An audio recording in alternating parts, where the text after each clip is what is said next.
Before a certain German called Michael came onto the scene, there was only one Schumacher in motorsport, Cecil, the eponymous founder of the British manufacturer. I asked him if he'd always been involved in motorsport. Oh, very much so, yes. I worked in the automotive industry as a transmission designer with firms like Hobbs and Borg Warner, and then went into the racing business with Cosworth, doing transmissions for racing cars and other projects to do with transmissions. So when did you start racing radio-controlled cars? I suppose it's Robin's fault, really. He wanted to play with model cars, radio-controlled model cars, and I was rather busy at Cosworth and couldn't see how I could find the time to indulge in that sort of a hobby, because I'd only met the gas-powered cars before that, and they were big and complicated, and Dad's had got to be the major input on for that sort of activity. But when Robin was interested, we went down the local model shop, and the very first electric radio control cars were there, and we found a Mardave, a cracking bit of kit, very, very simple. So the 25 quid I think for a complete car, and about the same again for the radio gear. What inspired you to start building parts? Oh, well, that was Robin's fault, you see. He and his mates would go to the school playing ground, the tarmac playground at the local village school, and race their cars in the summer holidays, and they wore front tyres out at a rate of knots that was expensive. And being a bit mean anyway, I thought, I can't keep buying all these tyres.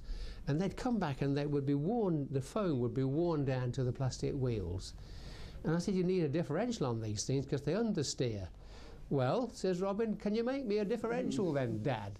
So I put my mind to it and came up with the ball differential, which I had great hopes for. In fact, it worked wonderfully well and became, I suppose, an industry norm. But when we tried to get patent coverage on it, we went down that road and spent a good many thousands of pounds with the agents, and who finally unearthed the fact that it had been invented in America in, I think, 1918 for a lawnmower. I'd handmade the bits for Robin's car, and then all his friends wanted them, and I bought off this chap Bob Frost a little manual injection moulding machine, and with his guidance made the tools to injection mould the little components of the differential. And I had no thoughts of it being a business. This was simply a way of it looked interesting, and I could make these bits, make a few quid, which would be rather nice, and satisfy the demand and keep Robin and his mates happy.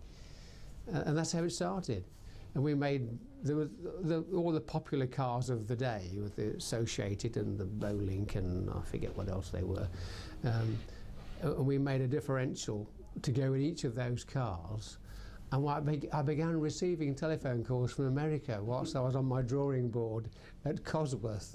Phone call from America for Mr. Schumacher, and it was someone wanting another 200 differentials or whatever it was. We got to the point where my wife told me one day that I really ought to think about whether to still work at Cosworth, because she was keeping the accounts of what was going on, and we'd earn more money with all this model car stuff than I was being paid by Mr. Duckworth. So it wasn't a very difficult decision to branch out and start a business. And it was at that time that we were playing around with chassis, and we came out with our first Lexan car, with a folded up Lexan and the sort of suspension arms. It made for very even weight distribution, and with a low roll stiffness at the back to maximise the traction, because there was no grip in those days. It really was a difficult arena to race in, with dusty floors and things, and we used to coat the tyres with silicone rubber to find some grip.